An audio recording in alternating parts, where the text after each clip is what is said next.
What's up, guys, and welcome back to another episode of the Cervantes Podcast. Joining me today to discuss the importance of mission and ministry in religion, specifically in Christianity, his work and dedication to serving local communities, and his passion for social justice is one of my former teachers at Iona Preparatory School, North America Advocacy Coordinator for the Edmund Rice Christian Brothers, and Director of the Office of Mission and Ministry at Iona College, Dr. D. Alfonso. How are you doing today, Dr. D? I'm doing well, Cervantes. Thanks for having me. Looking forward to getting a chance to chat with you. Thank you. I appreciate it. So in Christianity, we believe as Christians that God gives us all unique gifts so that we may use them in serving others and their needs, essentially carrying forth God's mission throughout the world. In your opinion, why do you believe mission and ministry is so important? Well, yeah, I think that, like you mentioned, we all have kind of our individual gifts and talents that we've been blessed with. And, I think it's important to share those gifts and talents with those around us and using those to make the world a better place. We see that kind of in scripture often, that we should be our brothers and our sisters' keeper and looking out for their well-being. So I think that passion for justice and mission and ministry does kind of come from that faith background and seeing people, the dignity of each person in our brothers and sisters. I totally agree. Back in 2007 at Bishop Hendricken High School, a Catholic all-boys high school in Warwick, Rhode Island, you went on an immersion trip to Peru with the Christian Brothers and Edmund Rice. From August 2007 to May 2011, you were a service coordinator for Loyola University, Maryland. Fast forward a little bit to your time at Iona Preparatory School in Westchester, New York. You were not only a foreign language professor, but you're also the assistant director of campus ministry. Where did your passion for community service and both mission and ministry come from?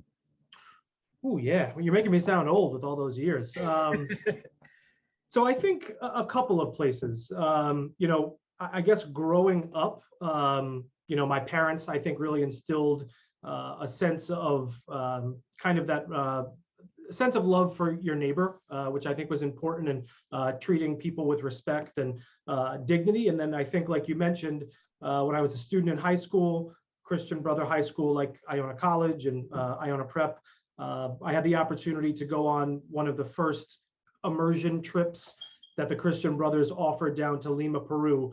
And that was a life-changing experience for me. Coming from Rhode Island, a small, very homogeneous state, very kind of small world and a little bit of a bubble, getting to see kind of outside of that really opened my eyes to a larger world. And, sadly, some of the great needs of that world. And how much poverty and injustice that people kind of face, both obviously within our own country, but in a larger world and global community as well. So I think that trip was really kind of the first thing that I guess opened my eyes and started to develop that passion. I think also my experience with the Christian Brothers, kind of their heart for serving other people and working with people who are poor and marginalized in the world was also an inspiration. And then, like you mentioned, I was a student down at Loyola University in Baltimore, a Jesuit school, and the Jesuits are very, very big on, service and justice. And I think working as a service coordinator, I was able to partner with a program called Frederick Ozanam House, which was a transitional housing program for men who were coming back from incarceration, and working with that program also and a number of other programs in Baltimore. I was a tutor at a local high school down there, and that really also, I think, opened my eyes to other injustices in the city of Baltimore and kind of American cities in general. And then I think that inspired me to stay in Baltimore. Once I graduated, I was a Teach for America Corps member for 3 years. So I taught in West Baltimore as a Spanish teacher there, and I coached. And that was also, I think, it was an awesome experience. I loved teaching there, loved working with my students there. But I think it kind of showed me how privileged I was in my own educational and childhood kind of upbringing and background. And just, I think, how much work our country, our society has to do in the sphere of education. And, all of those things, I think, have combined kind of to ignite that passion, like you mentioned, for social justice and mission and ministry. I love that. That's really important. I think going with this question and the first question I asked you, I think it's important that we as Christians realize that carrying out God's word and living a life that's Christ-like, it's not just going to church and every Sunday and just praying. Like, you have to, God had a certain mission. Jesus had a certain view and outlook on the world. And then we carry that out through ministry and like doing community service and like Bible study and like different ways, and like just using your gifts, whatever your ministry is, which I was going to get to later, carrying that out to others. And I think that when I remember going to Iona Prep, I felt like, oh, like I gotta fit in with these kids who like have money and have nice clothes and BMWs. And I remember I got lost in that and like trying to fit in. So that when I did community service with you and other students from the school, and I went to the soup kitchen in my own town and seeing people in need that live not too far from me, I was like, oh, like, this is what's important. Like, it sounds like kind of corny and like cliche, but this is what's important. Like, people just need food and like basic necessities. And I'm over here worried about like, oh, do I have the right Vineyard Vine sweater? So it really put things into perspective when I started doing community service. And I think I did the soup kitchen all 3 years that I was at the prep. And I think when you leave your bubble and you like realize what's important and like, having a good relationship with God and like doing, faith without works is dead. We always hear that. Doing stuff like that, I think that's when you can put things into perspective, especially for young people. I think we need that. So I think that's awesome that you were able to go from Rhode Island to Peru. Certainly different worlds, we'll say that. I guess in kind of additionally, when I was in college, I was blessed to have the opportunity to kind of travel and see the world with the Christian Brothers and with the Jesuits. I spent a couple of breaks in Jamaica doing service work. I spent a summer in Tanzania and Kenya doing service work. So I think a lot of those experiences just kind of furthered that passion for not only justice in the world, but also kind of that call, like you're talking about. That's what we're called to do, right, as Christians, to really kind of take that message and act upon it to make the world a better place. Right. Is there anything in particular that you miss from any of these countries that you visited and did work in?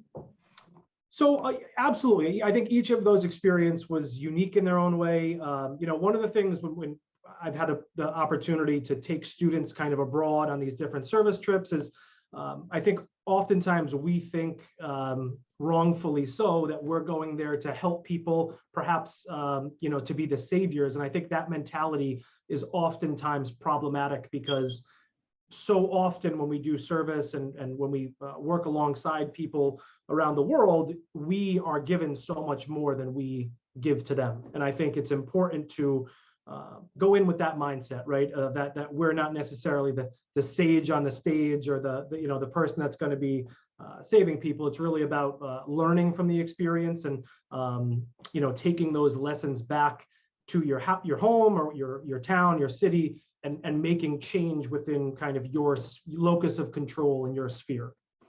Right. I always mention in the movie Crazy Rich Asians, there's a scene where they're the families together at the dinner table, and the kids are like not like they're playing with their food, and one of the aunties or the moms is like, oh, don't waste your food, there's kids in America that are hungry.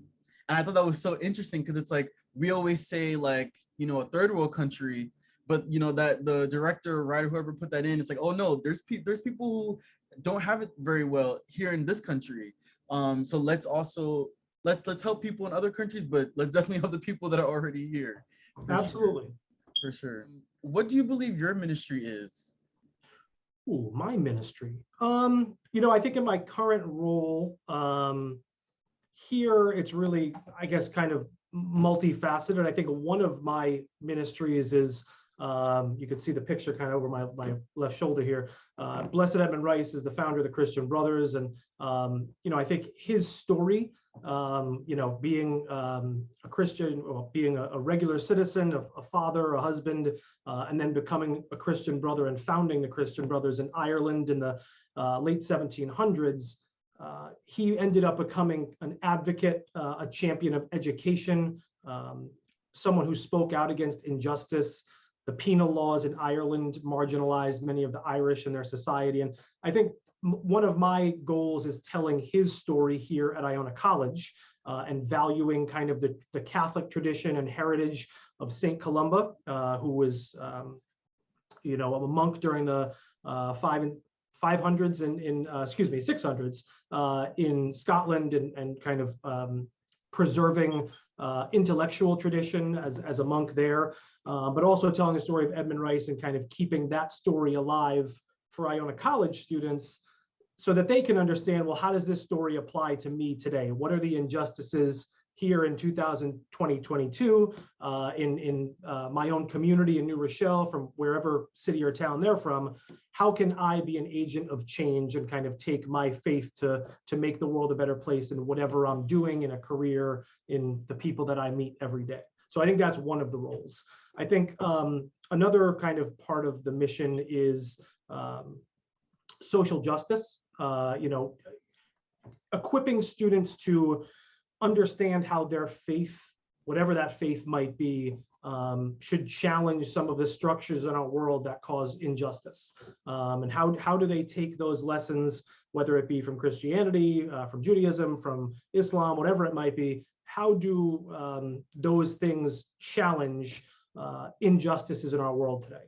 And then I think also, the third kind of mission or that I have here is helping students to develop faith. I think in our world today, there's oftentimes you hear negative press about faith. And, unfortunately, when we look back on the historical record, organized religion maybe doesn't have the cleanest history, obviously, in many ways. But I think that it's important for students to kind of develop their own faith with God, whoever that is to them, because that is, I think, a really grounding thing in someone's life, and allows them to kind of have purpose in whatever they might do in the future. Right. Like sometimes I'm like, oh, like I wish I was a better Christian. I wish I went to church more, and like wish I did more community service. But I think also it's about your relationship with God, and I think it's about how you treat others. And I think also like it's so important. I couldn't see myself without having my Christian faith, because a lot of times, we all have trials and tribulations. So it's like, thank God I have somebody to believe in, because I think everyone needs that, whether it's Christianity, Judaism, the religion of Islam, whatever it is. I feel like you need something to believe in, because what else is keeping you going? That's how I feel. Is it difficult though? Because I'm in, like, amongst my peers, a lot of times we don't speak about religion. Most of my friends. Do you find it difficult, like, speaking about this content with people like 18 to 21 in that college age gap? I don't, because I've had a lot of experience doing it. Okay. I think that I think oftentimes faith can be a difficult thing to talk about. Obviously, in many ways, it's a very personal thing. Some people kind of have more of a quieter, reserved faith, and sometimes having conversations about it are difficult, particularly in today's day and age with kind of so many things in such a polarized society in which we're a part of. Sometimes that makes those conversations more difficult. But I think that being kind of genuine and open with students, and I think that the buzz phrase that I'll use is meeting students where they're at. I think that listening is kind of the most important piece of that, right?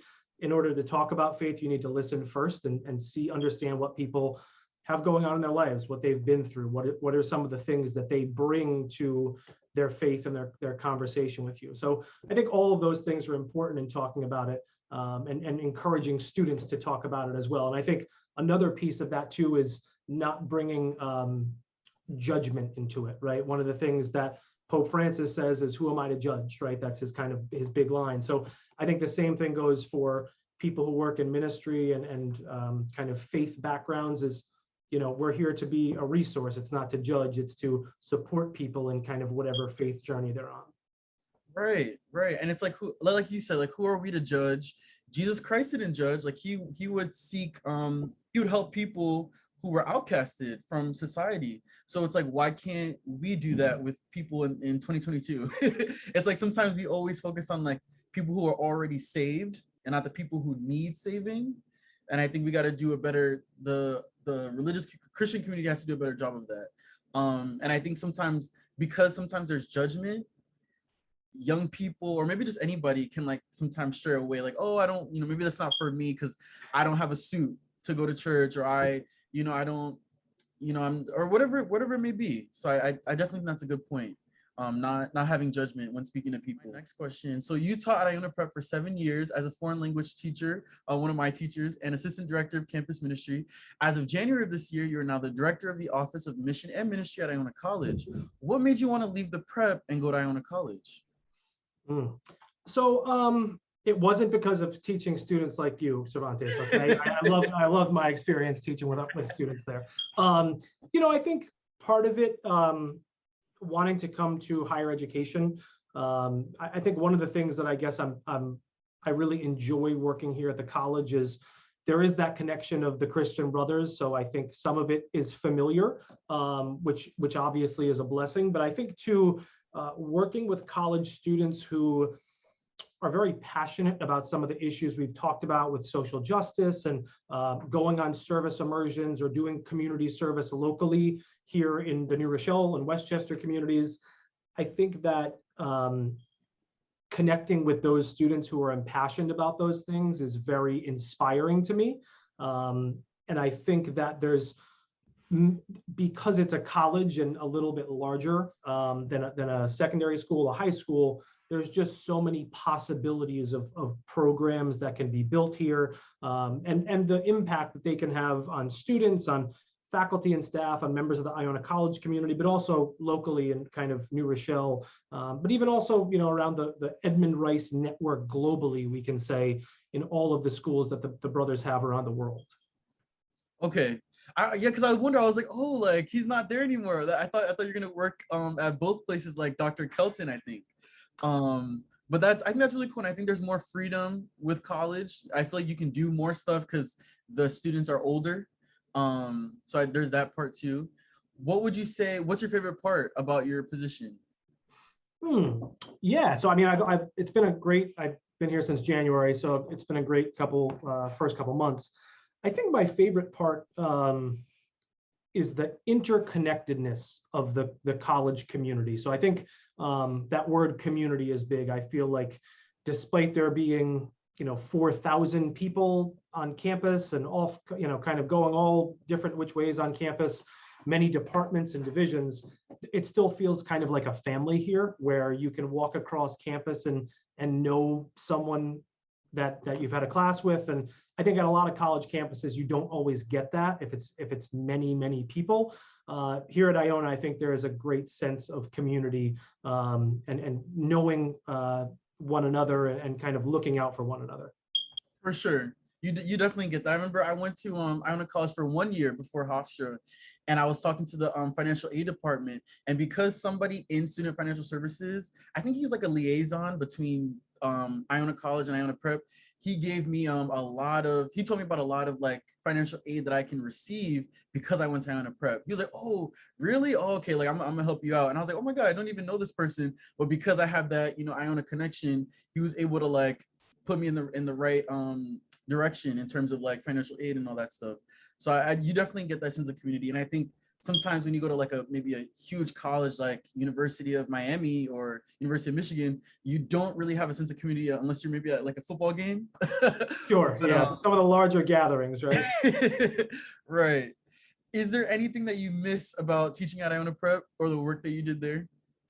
Sure. I mean, there's, Iona Prep was a great place to be. I was there for 7 years, and, a lot of great colleagues there, a lot of great students who I had the chance to work with and kind of work with in campus ministry and in a classroom setting. I think I miss, there is a sense of kind of family and community at Iona Prep as well, and in terms of getting to know people who are your classmates or that you work with on a daily basis. So I think there are pieces of that I definitely do miss there, and great friends that I'm still close with, obviously, that I worked at the prep with and staying in contact with them. So yeah, but I think moving to the college has been a great experience, and I'm enjoying it. So that's good. I'm excited to see what you do there. That's gonna be a good experience. I asked you that already. So Iona College offers a number of retreats, including 2 annual Kairos retreats. Kairos is translated from ancient Greek and means the appointed time and the purpose of God. The Kairos weekend retreat that Iona offers engages students in reflection on and affirmation of their relationships with God, with each other, and with themselves. Which spiritual retreat are you looking forward to next school year? Ooh, yeah, that's good. So I, believe it or not, I wasn't able to go on the Kairos retreat this year with the college because of some other things. So I'm looking forward to going on our Kairos retreat. But we also offer a first year retreat specifically designed for kind of first year students here at the college, and looking forward to being able to be part of that, to get to know some of our incoming students, and hopefully getting their foot in the door with our Office of Mission and Ministry, and kind of speaking about some of the things that we offer out of our office. And then one of our other kind of unique programs, we have a retreat for busy people that our chaplain, Father Gerard, kind of heads up here. And oftentimes we hear talk about people who don't have time to go on a longer retreat. They don't have a weekend to give up. So we do kind of a 5-day check-in retreat where members of our office or professors here on campus, other staff members, volunteer to be kind of retreat leaders for students and just do kind of a 1-week check-in. There's, kind of different readings and reflection activities that people use as kind of a guiding program for the week. But it really is a good opportunity for students maybe who aren't comfortable yet going on a longer retreat or don't have the time to do so, to get a feel of what a retreat here on campus is like. That sounds fun. Were you did you always go on retreats when you were like in high school, or maybe when you went to college? Yeah, I think when I was a high school student, I did have the opportunity. We didn't have a Kairos program at my high school, but similar kind of an encounter retreat, sometimes they're called. And yeah, I think that was kind of one of my first experiences in being part of that kind of retreat program and getting involved in things like that. And it allowed me to get involved in college, and then, working at Iona Prep and here at the college. I think retreats are great because we have crazy lives today, right? We have so many things that we have booked around the clock, and we're always on this thing. We can't put that down. So I think it's important to, in life, take a retreat, kind of step back a little bit and take time to reflect, to recharge your batteries, to take time to, perhaps pray and just really kind of center ourselves in what is a very busy world and lifestyle. Yeah, it's important. It's very important to do that. Like, have some self-reflection. I went on the Leadership Excellence Retreat at Iona Prep my junior year, I think. And I thought we were just gonna like hang out and like, play games or whatever.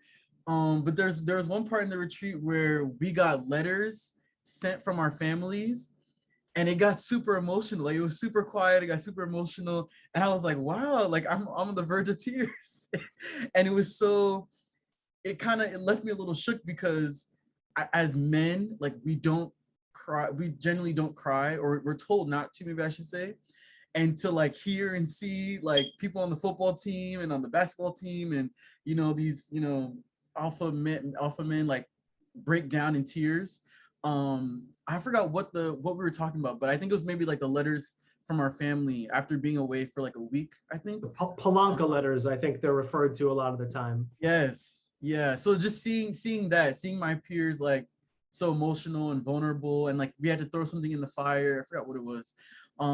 But yeah, so I was like, oh wow, like I definitely want to do more of these, because I think that's important, like to know that you're loved, to again like further your relationship with God, and to have some self-reflection and like where you are in life, what you want to do, what you need to do.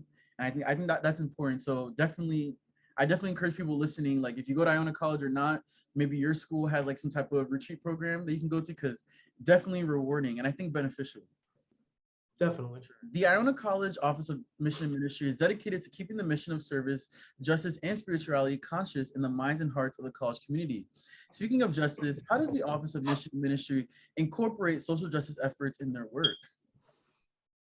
Absolutely, yeah. I think our office, like I mentioned before, we're interconnected with a lot of different departments here on campus, and different members and staff members, faculty from different departments. So we, I think from our own office, we offer a lot of different opportunities for students to learn about justice, but also how to be an advocate for different social justice concerns. And, every fall, for example, in November, our Catholic Intellectual Traditions series, which is a group of faculty members and staff members and our office kind of all work collaboratively to put on this Week of the Peacemaker, which basically is a collection of different events that bring awareness to certain social justice topics. So each year is a different theme throughout the week. So in past years, now some of these are before my time here, but I do know when, attended some of the events, in years past, there has been the theme of racial justice, of immigration and refugee concerns, with gun violence, kind of different themes that are prevalent or most applicable to kind of what's going on in American or global society at that time. Actually, in the coming weeks, we'll be putting together our committee and trying to kind of finalize our theme for the 2022 Week of the Peacemaker. And we're looking forward to starting to plan some of those events out. So those events are keynote addresses. There's teach-ins from different faculty members who might be able to speak and teach on some of those topics. We welcome, sometimes we'll do, different performative arts, a play or a musical, all kinds of different events that are educational, that allow students to find ways to advocate for whatever topic that might be, to get involved politically. So all kinds of different ways that students in our office can kind of get involved in the overarching theme of justice. I didn't know that. I think that's really important and really beautiful, because I know sometimes religious organizations or maybe some churches, they will try to stay out of politics because, like separate church and state. But I think sometimes no, I think again, going back to Jesus Christ, I think he would be marching for Black Lives Matter and for, the Women's March and gun reform. I think he would be doing that. So if he would be doing that and we're Christians, we should be incorporating that into, our faith work and our, our work in general. So I didn't know that. That's really important. So that leads me to my next question. According to a November 2019 article titled "Americans Have Positive Views About Religion's Role in Society, but Want It Out of Politics" from the Pew Research Center, the center found that 63% of US adults said that the church should stay out of politics. Do you agree? Do you think that religious organizations like the ones that you are part of and the church as an institution should not speak on social justice issues like perhaps racial discrimination or gun reform? Good question. The hard-hitting ones today. So I think I'm going to separate two of the things that you said in your question. I think staying out of politics and speaking on politics, I think, are two different things. So when I think about kind of different religious institutions, whether it be the Catholic Church or different kind of organized religions, I think that those institutions are very diverse bodies of people and belief and thought, et cetera. So, when you look at the Catholic Church here in the United States, for example, you're talking about tens of millions of people who come from every walk of life and, every background and ethnic group, racial group. And I think that the institutional church itself isn't really able to totally encapsulate everything that its congregants or its membership might believe. However, I think that there are certain issues that we've seen rear their heads in American society. You mentioned racial injustice, gun violence, refugee and migration issues. All of those things are issues that the church should take a stance on protecting human life from birth to death, right? And I think oftentimes in American politics, many people kind of get caught up on that life issue of just being something with, abortion or one single solitary issue, when there's really many things that I think that the church should support in protecting all people. So I think, I don't know if that answers your question.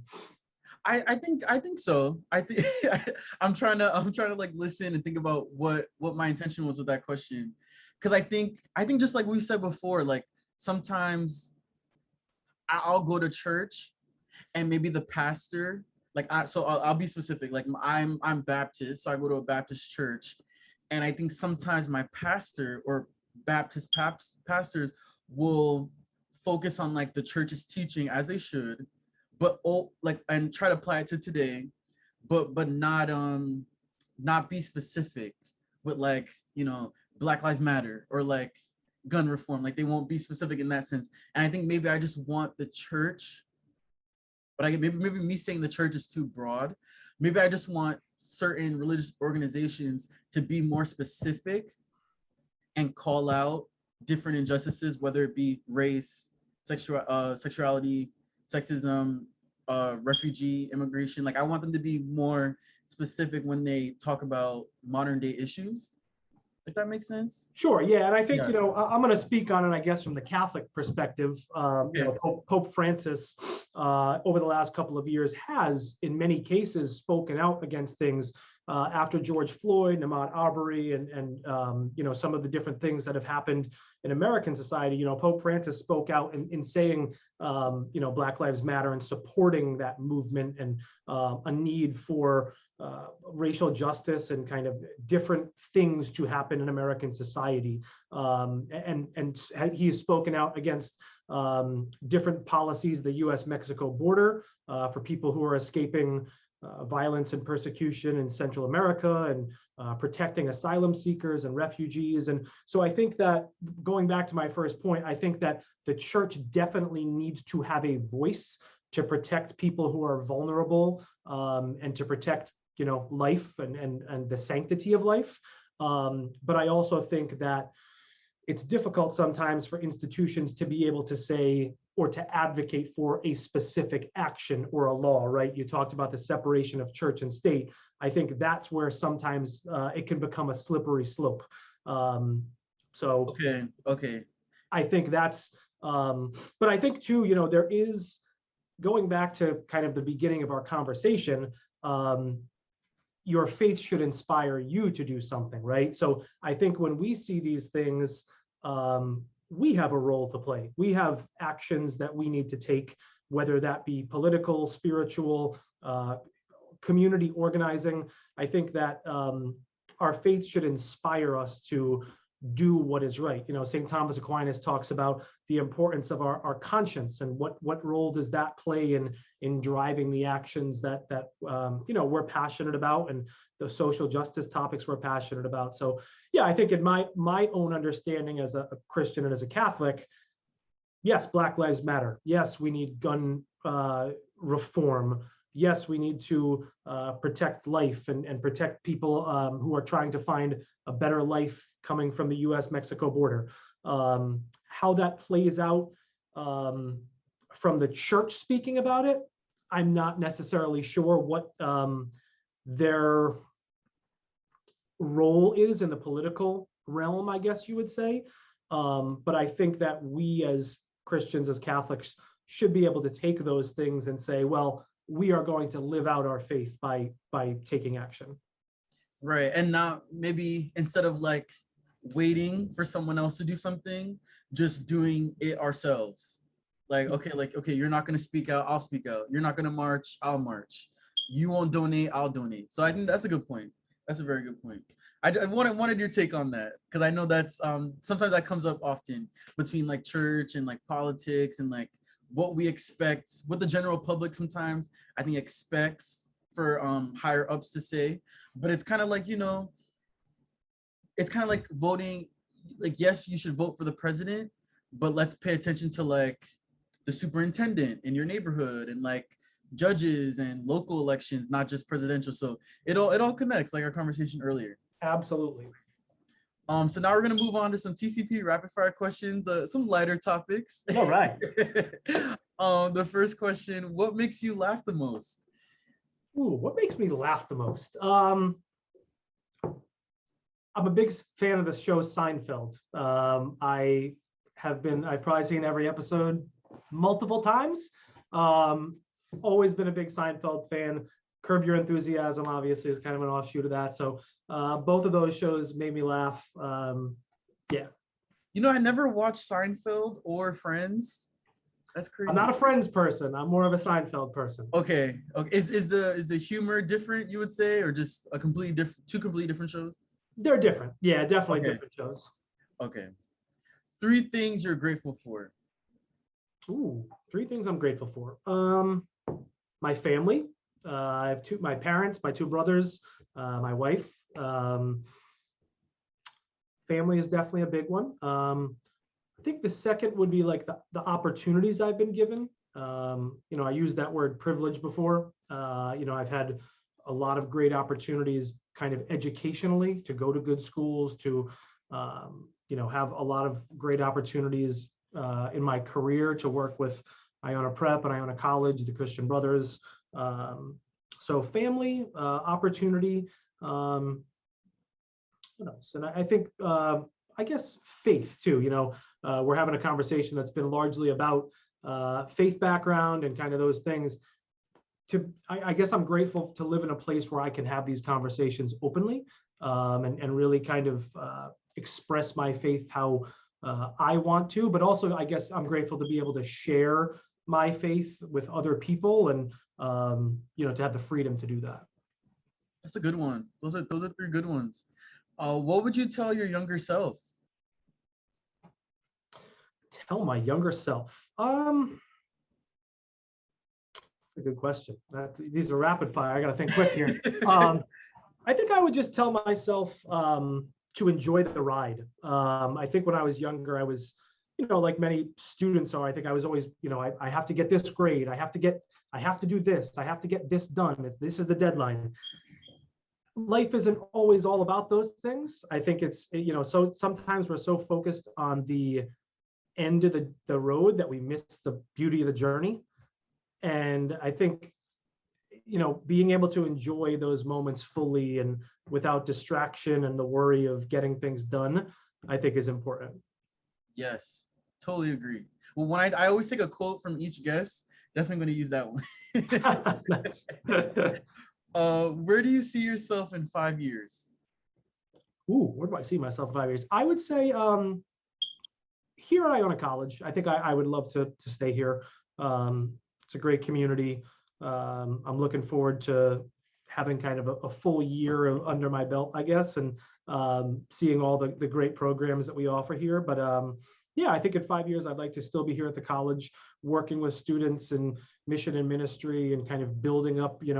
One of the unfortunate things is that COVID has put a lot of constraints on some of the things that the office has been able to do for 2 years. So a lot of the work next year will be kind of building back programs and building up things that haven't necessarily met in a while. So yeah, I think 5 years, just looking forward to the work here. Awesome. And the last TCP rapid fire question, what would you name this current chapter of your life? Ooh. New beginnings. New beginnings. New beginnings. Yeah, I think, starting a new role here, and my wife and I bought a house in the last year, moving out to Long Island. So yeah, I think kind of starting new, maybe not completely new, Iona Prep to Iona College is pretty similar, but same community kind of. Exactly. But yeah, new beginnings, I think.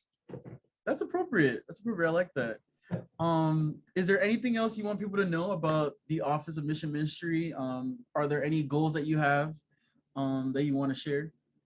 Yeah, sure. I think our office, like I mentioned, obviously, our office has had a great tradition here. I took I became the new director in January. Carl Precario Foley was the former director. He was here for about 30 years and built up really kind of an amazing program here. So I'm thankful and grateful to be kind of following in his footsteps. And, our office, I think, offers so many different kind of diverse opportunities for students, whether that be, the Week of the Peacemaker that I mentioned, the different immersion trips that we do all over around the world to Peru, Jamaica next year, Ireland, all different places in the United States. We work with many service organizations here in New Rochelle and Westchester. I think in terms of, the goals of maybe our office, I think one of them is kind of creating a stronger link up with New Rochelle. I think New Rochelle is a great community. And I think I want our students here at the college to fully experience it and to learn about the New Rochelle community and all the opportunities and the diversity of people and backgrounds. New Rochelle has like 70 different places of worship and wow, I didn't even know that. it's dozens of different community service opportunities, and there's a lot of great things to see and do here. So I hope our students don't all just get on the train to go to New York City, that they can stay here first and appreciate kind of their own community here on campus.